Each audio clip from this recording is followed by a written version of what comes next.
5,000 years ago, while much of humanity still lived in scattered villages, an advanced civilization flourished along the rivers of South Asia. Its cities were precisely planned, its people mastered engineering, sanitation, and long-distance trade. Then, without a single recorded war, invasion, or cataclysm, it vanished. No burned cities, no fallen kings, no written explanation. Today, we call it the Indus Valley Civilization, one of the world's earliest urban societies, and its disappearance remains one of history's greatest unsolved mysteries. Around 3300 BCE, a powerful civilization emerged along the fertile floodplains of the Indus River and its tributaries in what is now Pakistan and northwest India. Over the next millennium, it grew into one of the four great cradles of human civilization, alongside Egypt, Mesopotamia, and ancient China. At its height, the Indus Valley Civilization covered over 1 million square kilometers, larger than Egypt or Mesopotamia during the same period. This was not a single city or kingdom, but a vast cultural network of towns and cities connected by trade, shared standards, and common planning. Archaeologists have identified more than 1,000 Indus sites, ranging from small villages to massive urban centers. The most famous of these are Harappa and Mohenjo-daro, cities that reveal an astonishing level of organization for their time. Indus cities were built on precise grid patterns, streets intersected at right angles, buildings were constructed from standardized baked bricks, suggesting centralized planning and quality control. Homes were sturdy, functional, and remarkably uniform. This was a society that valued order, balance, and long-term design over monuments to power. Perhaps most remarkable was their sanitation system.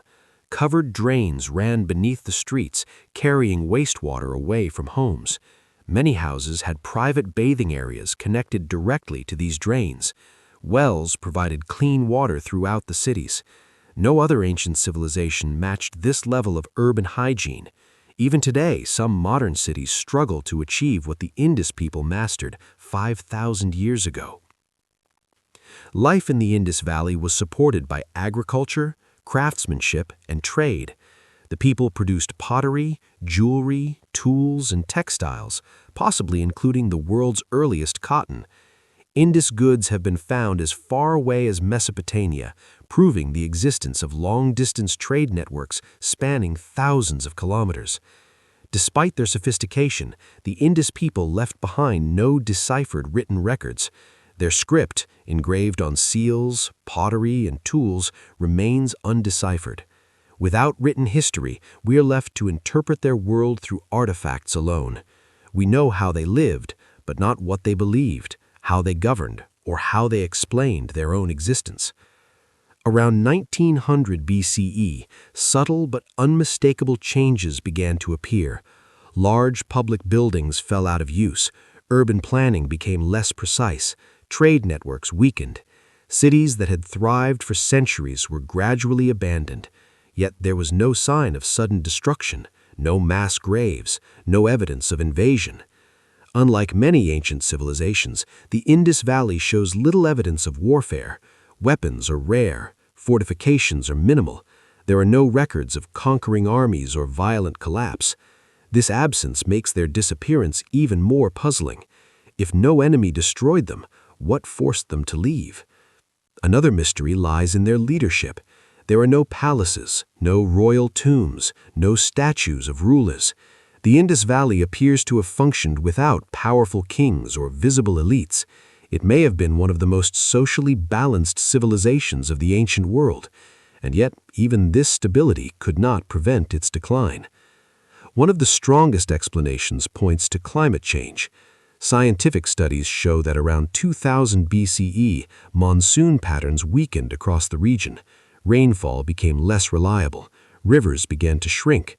For a civilization dependent on predictable water sources, this shift would have been devastating. The Gargar-Hakra River, possibly a major lifeline of the Indus civilization, may have gradually dried up. Entire cities once built along its banks were left without water. As agriculture failed, people may have been forced to abandon their homes and migrate eastward in search of fertile land. Environmental pressure may have come not only from drought, but from instability. Floods followed by dry periods could have damaged crops and infrastructure. Maintaining large urban populations under such conditions would have become increasingly difficult over time. Geological activity may also have played a role. The Indus region lies near tectonic fault lines.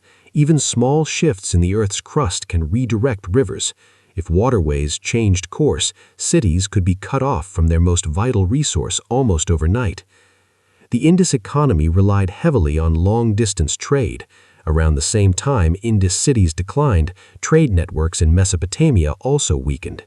If overseas commerce collapsed, urban centers may have lost their economic foundation. Without trade, cities lose purpose.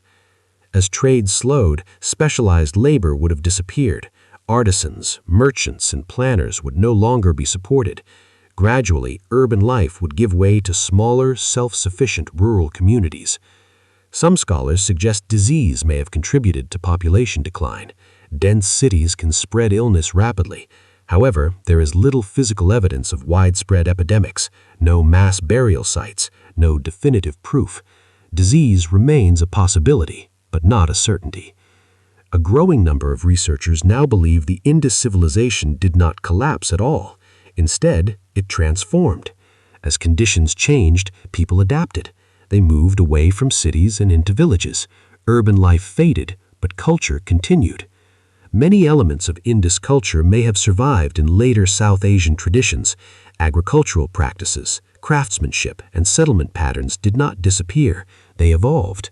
The Indus people may not have vanished. They simply changed how they lived. Yet so much remains unknown.